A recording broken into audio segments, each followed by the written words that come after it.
Well hello, तो चलिए शुरू करते हैं अपना वोकैब का मॉक टेस्ट। हमारा पहला सेक्शन है सिनोनिम्स का और क्वेश्चन नंबर 1 है एमिलियोरेट। एमिलियोरेट का मतलब होता है सुधार करना। एमिलियोरेट का मतलब होता है सुधार करना और इसका सिनोनिम हुआ इम्प्रूव। नेक्स्ट है एपथी। एपथी का मतलब होता है उदासीन, उदासीनता और इसका सिनोनिम हुआ इंडिफरेंस, मतलब कि जिसको किसी चीज से कोई फर्क नहीं पड़ता, जो उदासीन है। नेक्स्ट है कॉन्स्पिकुअस। कॉन्स्पिकुअस का मतलब होता है जो स्पष्ट है, जो क्लियर है।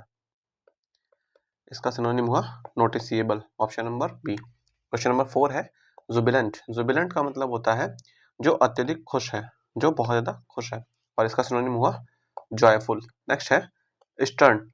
स्टर्न का मतलब होता है कठोर। इसका सिनोनिम हुआ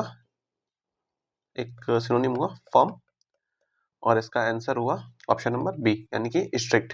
नेक्स्ट है मियगर। मियगर का मतलब होता है कम होना और इसका सिनोनिम हुआ लिटिल। मेगर का एक और सिनोनिम याद रखेंगे, उसको बोलते हैं माइन्यूट यानी कि छोटा। नेक्स्ट है section number B antonyms. Question number 7 है एब्स्ट्रैक्ट।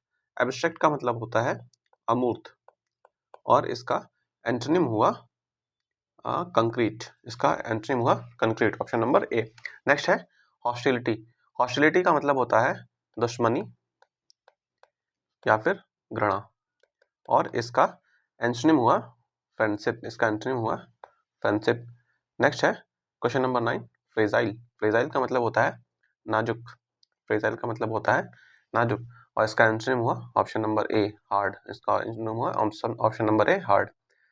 नेक्स्ट है क्वेश्चन नंबर 10 पेरिलियस। पेरिलियस का मतलब होता है जो बहुत ही जोखिम भरा हो, जो बहुत ही जोखिम भरा हो उसको बोलते हैं पेरिलियस और इसका एंटोनिम हुआ सेफ। नेक्स्ट है टीडियस। टीडियस का मतलब होता है जो बहुत ही थकाऊ हो, जो बहुत ही थका हुआ यानी कि थका हुआ और इसका जो एंटोनिम हुआ वो हुआ एक्साइटिंग यानी कि उत्तेजित, उत्तेजित। नेक्स्ट है क्वेश्चन नंबर 12 कंफाइन।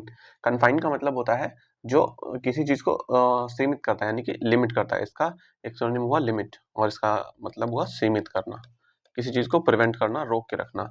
इसका एंटोनिम हुआ रिलीज। सेक्शन सी है वन वर्ड्स का।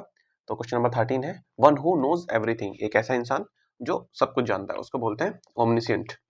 नेक्स्ट है a cure for all disease. सभी बीमारियों का जो इलाज है उसको बोलते हैं पेनासिया। नेक्स्ट है one who does not make mistake. एक ऐसा इंसान जो गलतियां नहीं करता उसको बोलते हैं इनफेलिएबल। नेक्स्ट है one who practices healing using herbs यानी कि जो हर्ब्स को, जो पेड़ पौधों को यूज करके दवाइयां बनाता है उसको बोलते हैं हर्बलिस्ट। नेक्स्ट है a person who hates mankind. एक ऐसा इंसान जो मैनकाइंड को हेट करता है उसको बोलते हैं मिसेंथ्रोप। और कल के लेक्चर में यानी कि इससे पहले लेक्चर में हम लोगों ने कवर किया था जो मैनकाइंड को लव करता है, जो मैनकाइंड को लव करता है उसको बोलते हैं फिलैंथ्रोप, उसको बोलते हैं philanthrope. Section D idioms and phrases. Question number 18 है to call it a day. To call it a day का मतलब होता है टू स्टॉप वर्किंग यानी कि काम को रोक देना। क्वेश्चन नंबर 19 है to beat around the bush. To beat around the bush का मतलब होता है अवॉइड द मेन पॉइंट यानी कि घुमा फिरा कर बातें करना। क्वेश्चन नंबर 20 है to turn a deaf ear यानी कि to turn a deaf ear का मतलब होता है किसी को इग्नोर करना, to ignore someone, to ignore someone, option number B. Next है green with envy. Green with envy का मतलब होता है वेरी जेलस यानी कि बहुत ज्यादा जेलस होना। नेक्स्ट है to bury the hatchet. To bury the hatchet का मतलब होता है इंड अ क्वेरल यानी कि शांति, शांति स्थापित करना। सेक्शन ई है क्लोज टेस्ट और क्वेश्चन नंबर 23 है reading books helps to dash knowledge and imagination. Reading books helps to develop, option number B develop knowledge and imagination. Question number 24 है successful people always dash from their mistake यानी कि जो successful people हैं वो हमेशा क्या करते हैं अपनी गलतियों से सीखते हैं, ऑप्शन नंबर ए। नेक्स्ट है a discipline life leads to greater dash in the future यानी कि एक डिसिप्लिन लाइफ हमेशा leads to greater what leads to greater success in the future. तो इस तरीके से हम लोगों ने 25 क्वेश्चंस कवर किए। Thank you very much.